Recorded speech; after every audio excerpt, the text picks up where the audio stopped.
إلهي لست للفردوس أعلى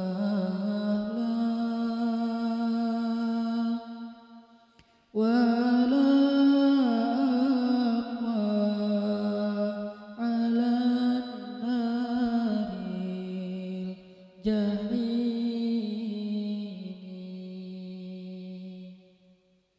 فهب لي توبة واغفر ذنوبي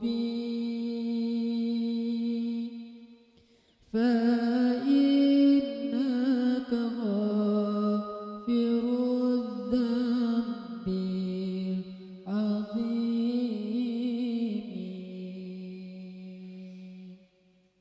Teman-teman sekalian, bait-bait kasidah itu ditulis dan dirangkai oleh para ulama adalah tentang pengakuan dosa seorang hamba.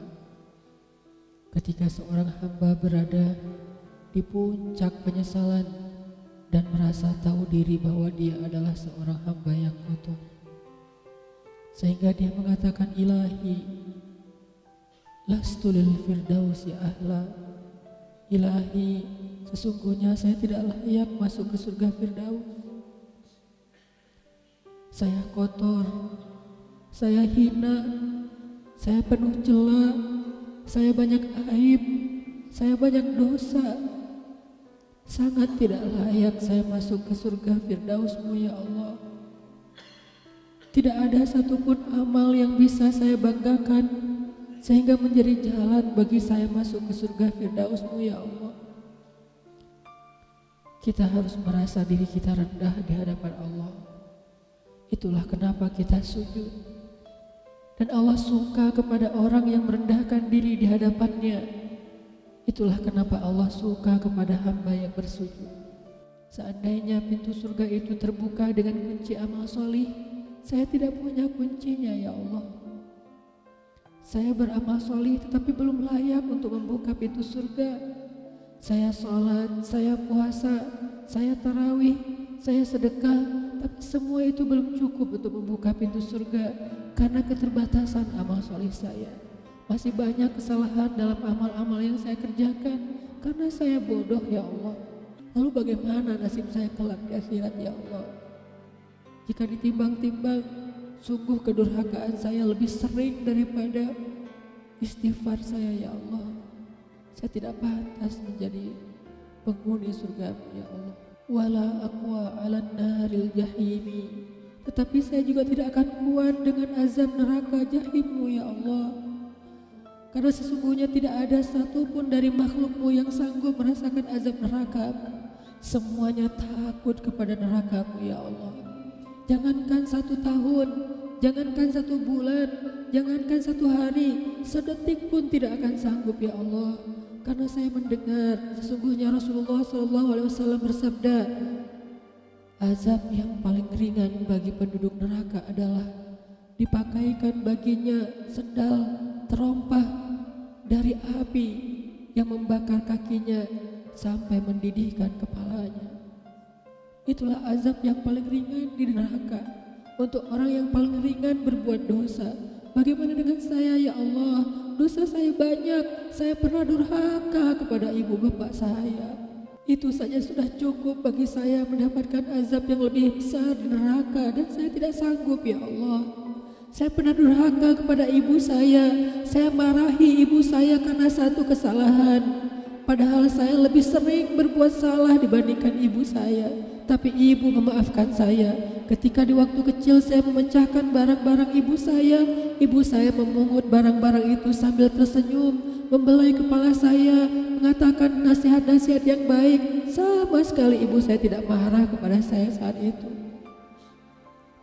Tapi ketika telah dewasa, tidak sengaja ibu saya yang sudah tua renta kadang memecahkan barang saya, merugikan sedikit saja dari harta saya marah seperti setan ya Allah. Saya bentak ibu saya ya Allah, bahkan kadang membuat ibu saya terluka, kaget, takut.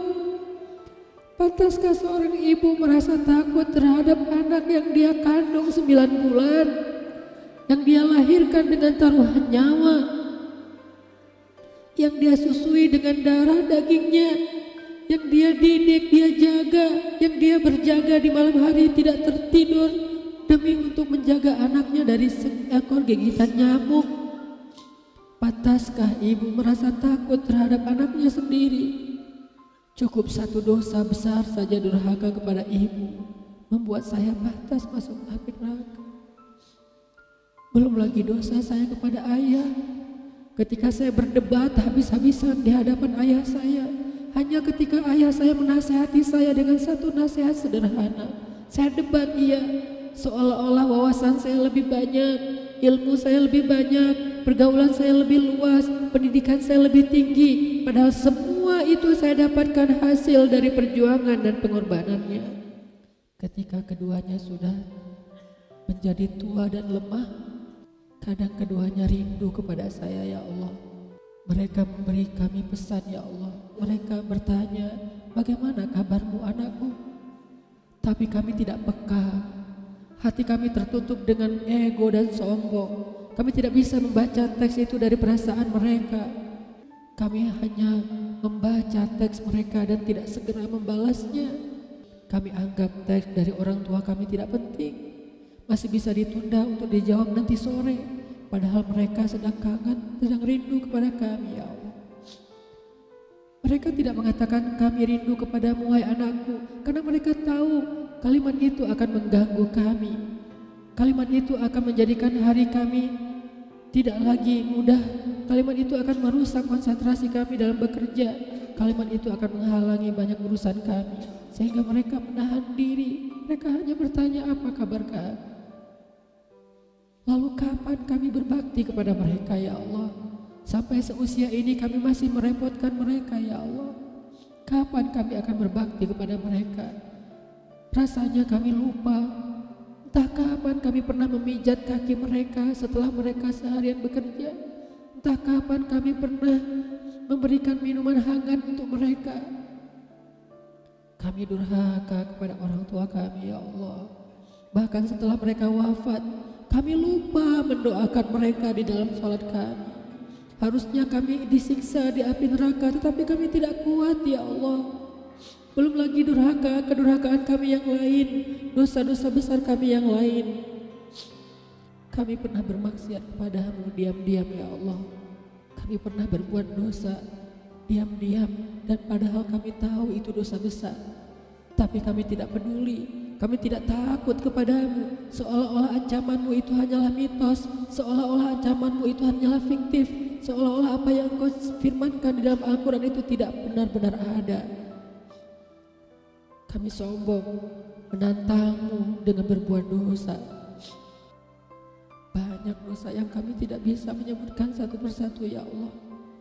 Keluh lidah kami untuk menyebutkan dosa-dosa kami, ya Allah. Malu untuk menyebutkan dosa-dosa kami, ya Allah.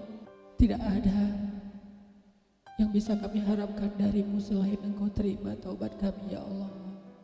Fahabli taubatan, beri kami taubat yang nasuha, ya Allah. Terima taubat kami, ya Allah. Kami belum berani meminta surgamu, kami juga tidak akan kuat dengan nerakamu. Kami meminta terimalah taubat kami, penyesalan kami, janji kami untuk kembali kepadamu, memperbaiki diri. Teman-teman sekalian, mari kita baca bait itu dengan penyesalan. Kita baca bait itu seolah-olah kita sedang curhat kepada Allah Subhanahu wa Ta'ala. Ilahi las fida